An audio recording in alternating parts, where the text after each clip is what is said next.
Let's break it down straight from the hill to your hometown. No spin, no hype, just facts we find. AI's on the case, no truth left behind. Laws are written, deals are made. Who's got your back, who's throwing shade? We cut through the noise, decode the text, keeping it real. Congress in context, Congress in context, shining the light, breaking it down so you know what's right. Policies, votes, who's working for you? We bring the facts, the power is you. Welcome to Congress in Context. This deep dive takes us into the Congressional Record, that official record of everything that happens in the U.S. Congress. It really is like a backstage pass to how our laws are made. Right. Yeah. So think about it. We're talking the debates, we're talking the decisions, and we're talking the personalities that are shaping the nation's future. Yeah. And it's all there laid out for us to explore. One of the things I find so captivating about the Congressional Record is that it's not just a dry procedural document. It's a living record of the arguments, the compromises, and, even those moments of high drama that unfold on Capitol Hill. Exactly. I mean, we're not just skimming the surface here, right? We are diving deep. Yeah. So we're talking bills, speeches, even like little side notes that really reveal that human side of politics. Absolutely. So for this deep dive, we're going to focus on really extracting the most important nuggets. Right. The key takeaways that will help us understand the bigger picture of what's happening in Congress and how it affects all of us. Yeah, that's right. We'll be looking at the legislative landscape, the major bills that are under consideration, and how those bills reflect the broader political climate. But we'll also delve into the partisan dynamics, the notable speeches, and even those glimpses beyond legislation that reveal the human stories behind the policymaking. Okay, so to kick things off, let's look at the legislative landscape. One bill that really jumped out at me was H.J. Res. 61. Okay. This one aims to overturn an Environmental Protection Agency, EPA, rule on emissions from tire manufacturing. Oh, wow. It's a pretty hot-button issue, right? Sure. And it brings up that age-old debate of environmental protection versus economic impact. And this is where we see the Congressional Review Act in action. Yeah. This act gives Congress a way to overturn certain regulations that have been created by federal agencies. It's a pretty powerful tool, and as you can imagine, it's often a point of contention between the legislative and executive branches. Oh, absolutely. I mean, the debate surrounding H.J. Res. 61 perfectly illustrates that tension between protecting the environment and then, what could be the potential economic consequences. Right. And one representative argued that this EPA rule could have a devastating effect on communities that rely on tire manufacturing jobs. And he went so far as to even draw a parallel to the town of Glenlyn, Virginia, which actually had to, disincorporate because of the economic fallout from an EPA regulation. Wow. That's a powerful image, and it speaks to the anxieties surrounding government regulation and its potential impact on local economies. Right. What's fascinating here is that the representative's argument highlights a broader concern about unintended consequences. Yep. Even when regulations are well-intentioned, they can sometimes have ripple effects that weren't foreseen. Totally. I mean, the Congressional Record captures that complexity beautifully. We also see those counter-arguments from those who are very concerned about, the health risks associated with unchecked pollution. Right. For example, one representative from Ohio, a state with a significant tire manufacturing industry, pointed out that Akron has been designated as an asthma capital by the Asthma and Allergy Foundation of America. Yeah, that's a key point. It underscores the competing interests at play and the challenges lawmakers face in trying to balance economic concerns with public health. It's not a simple equation, and the Congressional Record really gives us that front row seat to how these arguments unfold. Yeah, and it's interesting to note that even without this specific EPA rule in place, tire manufacturers would still be subject to other federal and local pollution regulations. So, this detail really reveals a key takeaway for us, right? Environmental policy is rarely black and white. Right. There are layers of regulations, and a lot of times the debate revolves around finding that right balance. Exactly. It's about navigating those gray areas and weighing the costs and benefits of different approaches. And the Congressional Record allows us to see those nuances in action. Yeah. Okay. Moving on, we have H.J. Res. 42. This targets Department of Energy regulations on appliance efficiency. So this one sparks a whole other debate, right? Yeah. About government overreach, consumer choice, and whether or not those green initiatives actually save consumers money in the long run. Yeah. This debate often gets framed in terms of individual liberty versus government mandates. It raises the question, where do we draw the line between personal freedom and the need for regulation to protect the environment or to promote energy efficiency? I mean, it's a fascinating question, and you see that tension play out in the arguments about consumer choice. One representative from Georgia, who happens to be a small business owner, argues that these regulations are a burden, especially for small manufacturers. And he contends that the regulations ultimately drive up prices for consumers. He even drew a comparison, urging the Department of Government Efficiency to investigate President Trump's travel expenses to Mar-a-Lago, suggesting that those funds could be put to better use. That's a great example of how the congressional record gives us these glimpses into the personalities and priorities of individual lawmakers. Yeah. It also shows how a seemingly technical debate about appliance efficiency can tap into broader issues of government spending and fiscal responsibility. It's not just about, refrigerators and washing machines, right? Right. It's about how we view the role of government in our lives. And on that note, we see the differing perspectives on government spending and the role of regulation play out in the congressional record. Another representative, this one from Florida, voiced concerns about the economy. So he was highlighting rising unemployment and prices and urging Republicans to work with Democrats to address these concerns. What's crucial to remember here is that these aren't just abstract policy debates happening in a vacuum. They have tangible consequences for businesses, consumers, and the overall economy. And the congressional record connects those dots for us. Okay, so HJRS 42 also gives us a prime example of those partisan dynamics you mentioned earlier. Okay. The divide between Republicans and Democrats on the need for appliance efficiency regulations is crystal clear in this one. And it gets quite heated at times. Oh, yeah. One Democrat went so far as to accuse Republicans of cherry-picking a random rule from the Federal Register simply to distract from their lack of a plan to help ordinary Americans. Wow. Those are fighting words. It's interesting how a bill about appliances can become a proxy for these larger political battles. But it's not all partisan clashes in the congressional record. I mean, the Coast Guard Authorization Act of 2025 is a great example of bipartisan effort in action. This bill covers everything: maritime security, drug trafficking, support for Coast Guard personnel, even sexual assault prevention. Yeah. The Coast Guard Authorization Act is a testament to the fact that even in a highly polarized political climate, there are areas where both sides of the aisle can find common ground. Yeah. It demonstrates how lawmakers can come together to address critical issues that affect the nation as a whole. And this bill is particularly interesting because it tackles so many different areas. For example, it calls for a feasibility study on supporting additional port visits and deployments in support of Operation Blue Pacific. This provision speaks to the Coast Guard's expanding role in the Pacific region, an area of increasing geopolitical significance. The bill also requires reports on a variety of issues, like the impact of joint travel regulations on Coast Guard members who rely on ferry systems, or the expansion of the Coast Guard Junior Reserve Officers Training Corps program. It's packed with diverse content.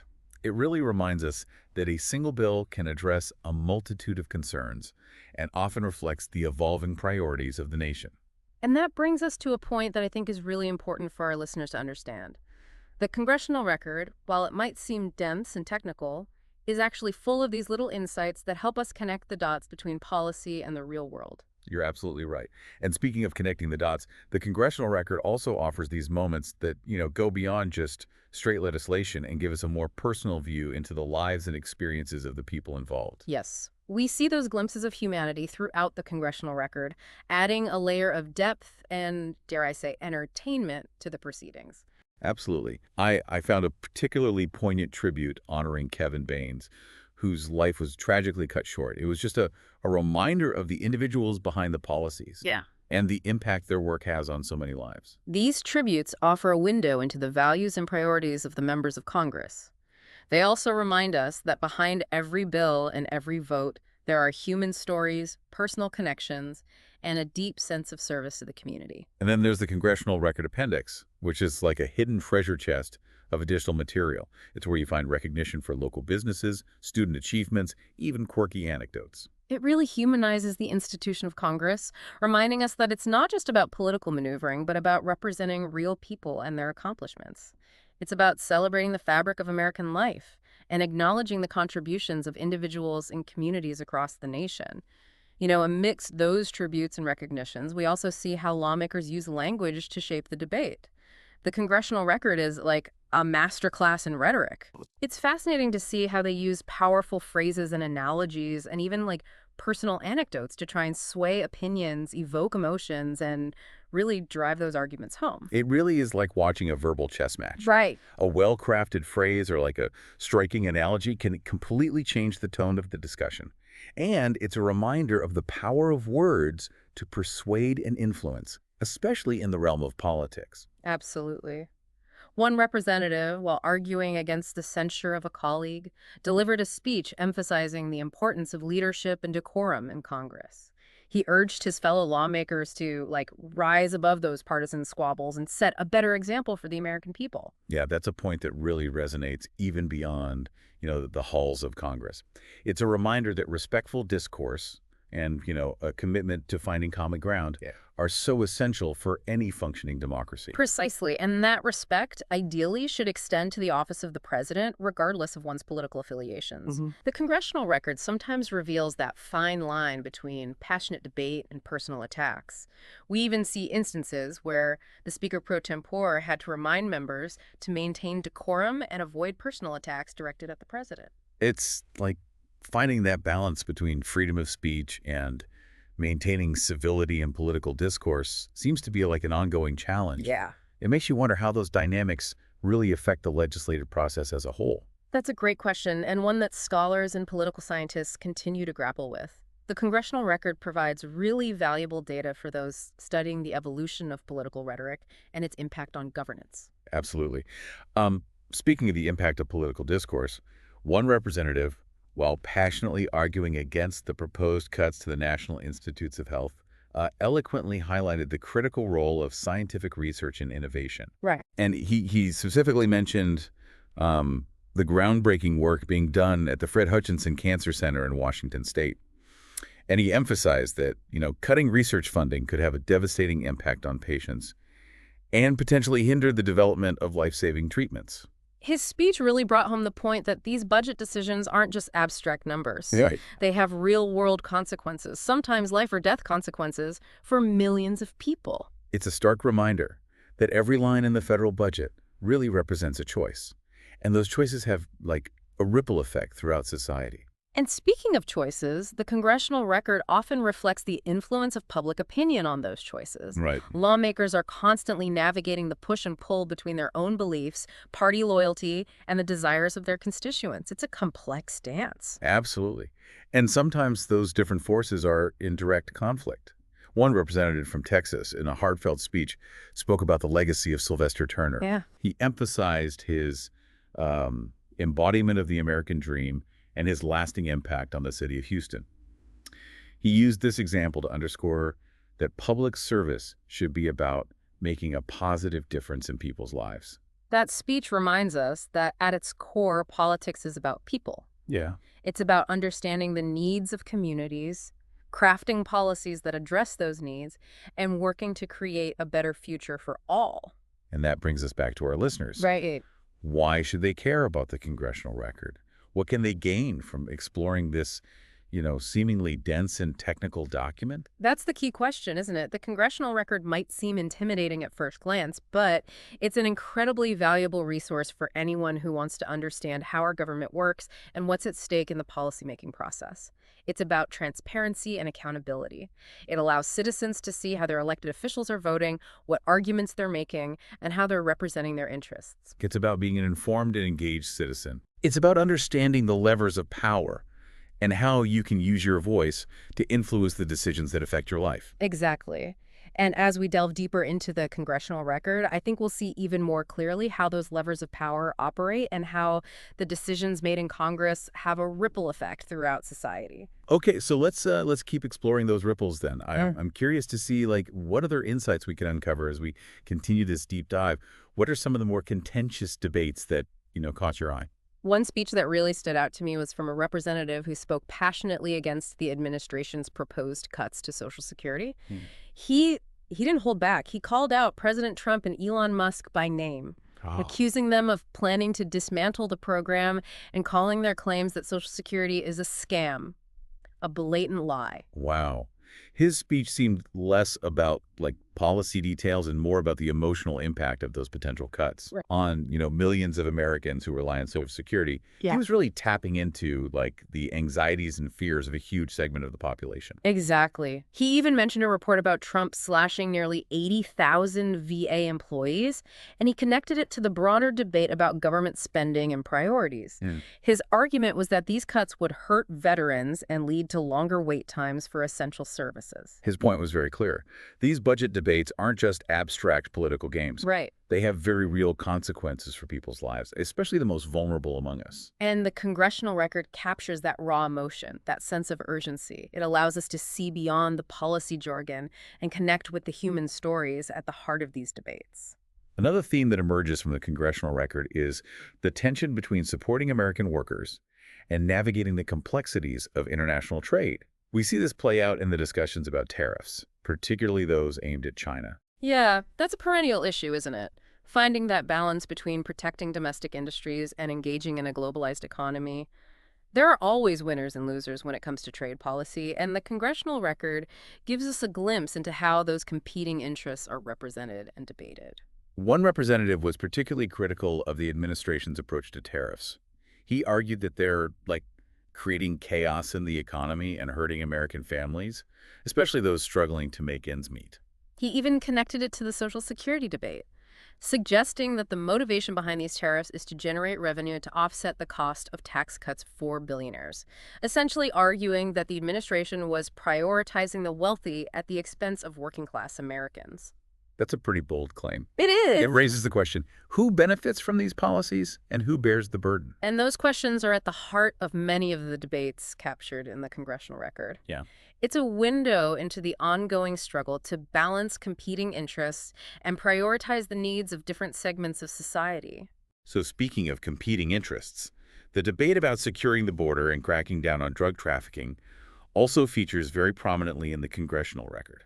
Yes, and this issue often intersects with debates about immigration, national security, and the role of law enforcement. It's like a complex web of policy areas that often evoke strong emotions and deeply held beliefs. One representative from Texas, a very vocal proponent of stricter border control measures, passionately advocated for the Build the Wall Act and the H.L. Fentanyl Act. Yeah. And he highlighted the dangers posed by fentanyl, the alarming rise in overdoses, and the urgent need to address the opioid crisis. And he framed it as a matter of national security and public health. His speech highlights how lawmakers often frame policy issues in ways that resonate with their constituents and tap into broader societal concerns. Yeah. In this case, he's connecting border security to the very real fear of drug trafficking and its devastating impact on communities. Right. It's a reminder that these debates aren't just about abstract policies. They're about real-world problems that people are grappling with every single day. And speaking of real-world problems, the Congressional Record also offers insights into the relationship between Congress and the executive branch. Yeah. That relationship is at the very heart of our system of checks and balances. The Congressional Record allows us to see how that balance of power plays out in practice, how those principles are constantly being tested and renegotiated. Yeah. It's fascinating to see those dynamics unfold, right? We see concerns raised about the potential for executive overreach, debates over the limits of presidential power, and arguments about the need for Congress to assert its authority. One senator, for example, expressed serious concerns about President Trump's use of executive orders, arguing that it was an attempt to circumvent Congress and erode the legislative branch's authority. He even went so far as to, call out the Department of Government Efficiency, He did. accusing them of obstructing the lawful flow of funds appropriated by Congress and undermining the rule of law. Those are strong accusations. It highlights the tension that can exist between the branches of government, especially when there are disagreements about the scope of executive power. And it's not just about, executive power, right?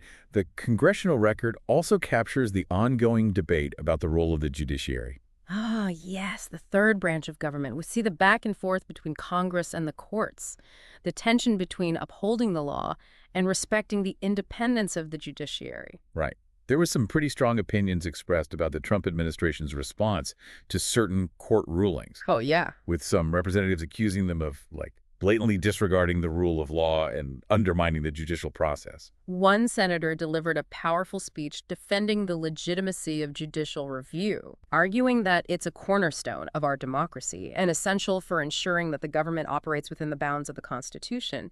He even quoted Senator Kennedy of Louisiana, who famously urged nominees for judicial positions to never take the position that they wouldn't follow a court order, emphasizing the importance of respecting judicial authority. It's a stark reminder of the delicate balance of power between the branches of government Yes. and the essential role of an independent judiciary in upholding the rule of law.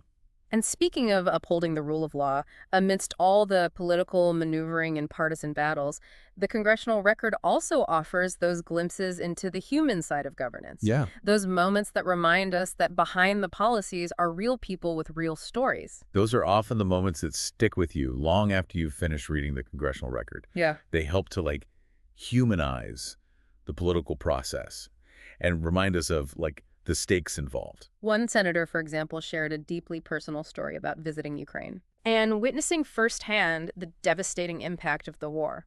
He spoke about the resilience of the Ukrainian people, the constant threat of air attacks, the struggle to maintain some semblance of normal life amidst the chaos, and the urgent need for America to stand with its allies in defense of democracy. His story really brought home the human cost of war and the importance of global solidarity in the face of aggression.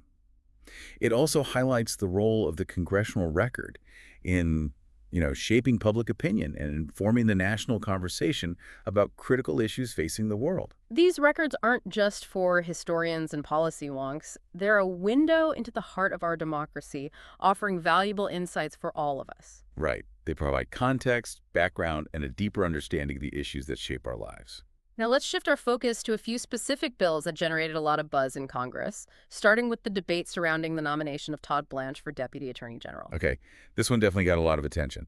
It seemed to tap into some, deep anxieties about the state of the Justice Department Right. and the rule of law. There were serious concerns raised about Mr. Blanche's refusal to condemn the actions of the January 6th insurrectionists. Right. Some representatives questioned his stance on the FBI's role in the events of that day, Yeah. suggesting that he might even subscribe to some of the conspiracy theories that have circulated about the attack on the Capitol. It was a pretty contentious confirmation process. It was. It seemed like his nomination became a proxy for the larger debate about accountability for the January 6th attack Yeah. and, the ongoing threat to democratic norms. On the other hand, you had supporters highlighting Mr. Blanche's extensive experience as both a prosecutor and a defense attorney, Right. arguing that he was highly qualified for the position and that his personal views were irrelevant to his ability to perform the duties of the office. It's a classic example of how the Congressional Record captures the clash of perspectives and the intense scrutiny involved in high-level appointments. It also highlights the political calculations that often come into play during the confirmation process. Speaking of clashes, the debate over the Consumer Financial Protection Bureau's, CFPB's, rule on payment apps was another highlight from the Congressional Record. All right. This one really got into the weeds of financial regulation, Yeah. pitting consumer advocates against those who argue for less government intervention in the marketplace. It seemed to, boil down to a fundamental disagreement about the role of government in regulating the financial industry. Right. Do you protect consumers from potential scams and predatory practices?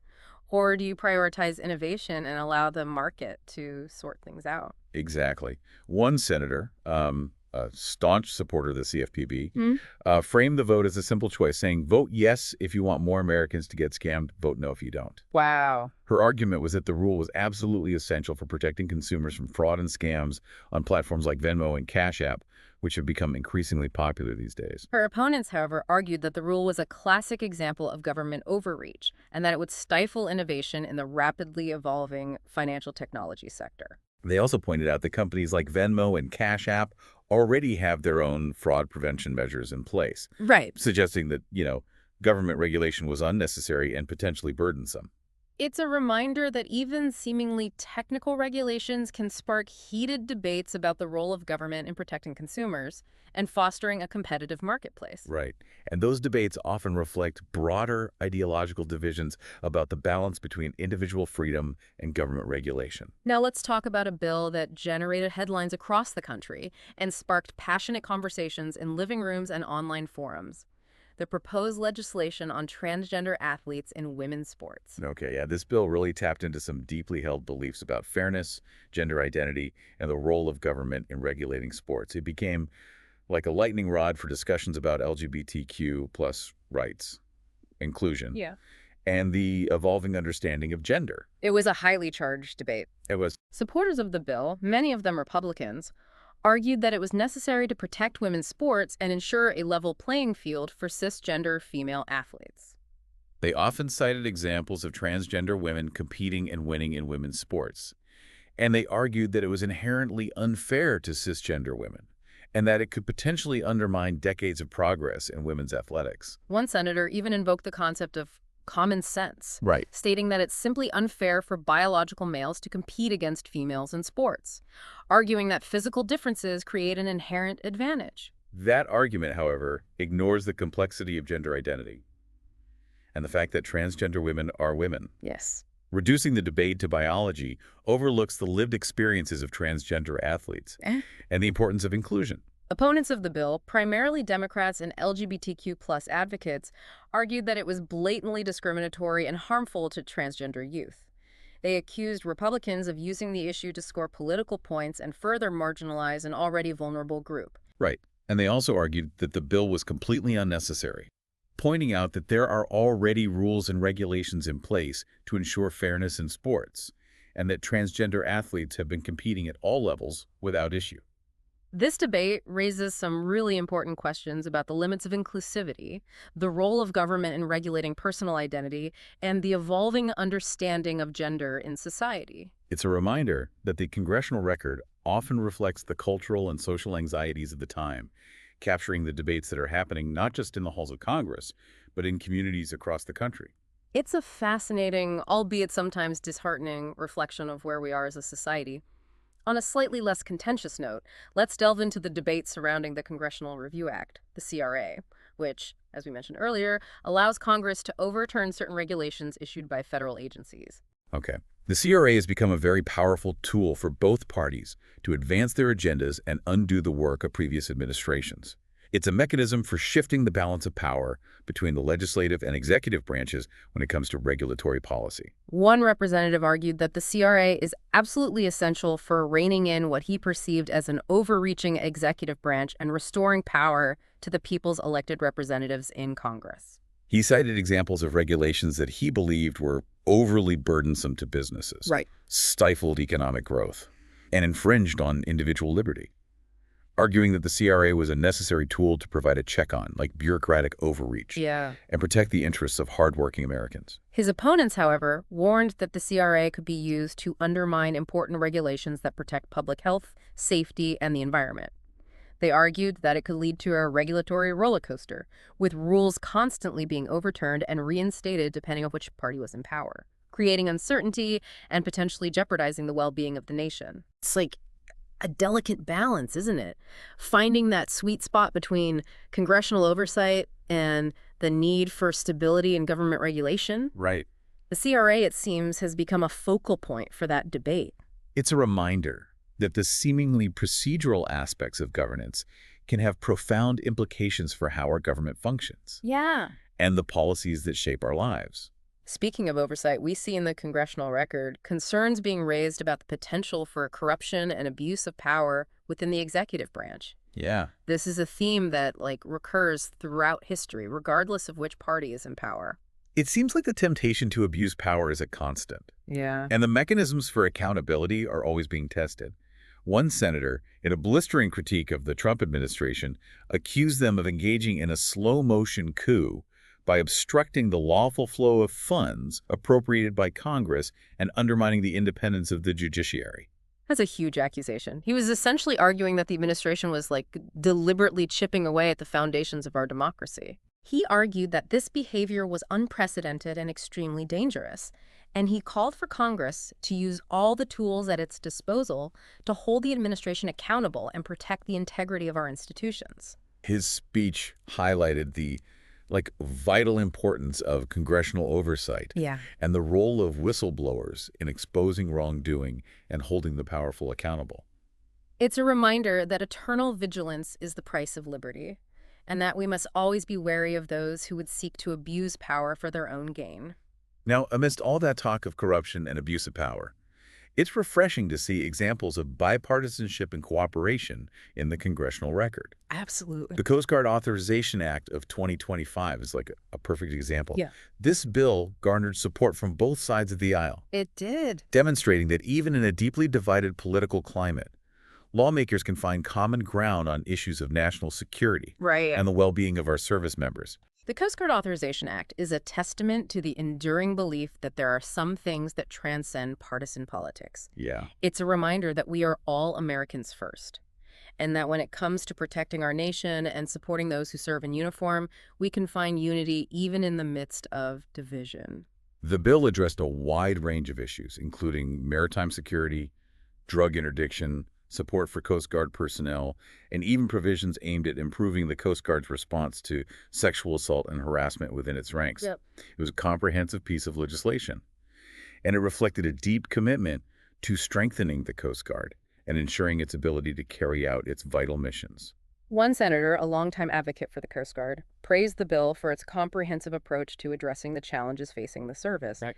highlighting the importance of providing the Coast Guard with the resources and support it needs to protect our coastlines, enforce maritime law, and respond to emergencies. And he emphasized the Coast Guard's role as like a first line of defense against, drug trafficking, terrorism, and other threats, Right. noting that its missions are becoming increasingly complex in a, rapidly changing world. The bill's passage is a reminder that despite the partisan gridlock that often dominates the headlines, there are still areas where lawmakers can work together to achieve meaningful results for the American people. It's a testament to the enduring power of compromise and the possibility of finding common ground, even in the most divisive of times. Now, as we wrap up this part of our deep dive into the Congressional Record, let's take a moment to reflect on what we've learned so far about the legislative process and the individuals who shape it. It's been quite a journey, hasn't it? We've seen the passion, the drama, the moments of both brilliance and frustration that make up the fabric of American politics. We've gained a deeper understanding of the forces that shape our laws and policies, the competing interests that are always at play, and the individuals who dedicate their lives to public service. From heated debates about government regulation and spending to moving tributes and deeply personal stories, the Congressional Record offers a unique window into the heart of our democracy. It's a reminder that while the process can be messy and unpredictable, it's ultimately about representing the needs and interests of the American people and striving to create a more perfect union. And it's about finding that delicate balance Yeah. between competing values, navigating complex policy challenges, and working together to build a better future. And as we wrap up this deep dive into the Congressional Record, I think it's important to emphasize that we've really only scratched the surface. Right. This document is vast, Yeah. and it's constantly growing, a testament to the complexity and ever-evolving nature of our political system. Yeah, it's been quite a journey. We've covered a lot of ground from contentious bills and partisan clashes to bipartisan efforts and those human stories that often get lost in the political noise. But even with all that, there's so much more to explore in the Congressional Record. It's like a treasure trove of insights into how our government works, how decisions are made, and how those decisions impact all of us. And that brings us back to our listeners. Right. What are your takeaways from this deep dive? Yeah. What insights have you gained into the workings of Congress and the individuals who make up this vital branch of government? Well, we've seen how the Congressional Record can be a really powerful tool for transparency and accountability. Right. It allows citizens to see how their elected officials are representing their interests, how they're voting, what arguments they're making, and how they're engaging in the legislative process. It's a reminder that we, the people, have a voice in this process. Yeah. We can stay informed about the issues, engage with our representatives, and make our opinions known. We can hold our elected officials accountable for their actions and push for policies that reflect our values. And it all starts with staying informed. In a world of, information overload, it can be so tempting to just tune out the political noise. But, as we've seen today, the decisions made in Congress have a very direct impact on our lives, our communities, and our future. The Congressional Record is a really valuable resource for staying informed. Yeah. It's like a window into the heart of our democracy. Right. It allows us to see the debates, the compromises, the struggles, and the triumphs that shape our nation. So we encourage you to take the time to explore the Congressional Record, even if it's just dipping your toes in from time to time. Right. Follow the debates, understand the arguments, and consider the different perspectives. And most importantly, engage with your elected officials. Yes. Let them know what issues matter to you, ask questions, and hold them accountable for their decisions. The future of our democracy depends on an informed and active citizenry. Absolutely. The Congressional Record is a tool that can help us fulfill that responsibility. Well said. It's been a pleasure diving deep into the Congressional Record with you, and I hope our listeners have found this journey as enlightening as I have. Absolutely. It's been a fascinating exploration of the inner workings of our government. And until next time, stay curious, stay engaged, and keep diving deep.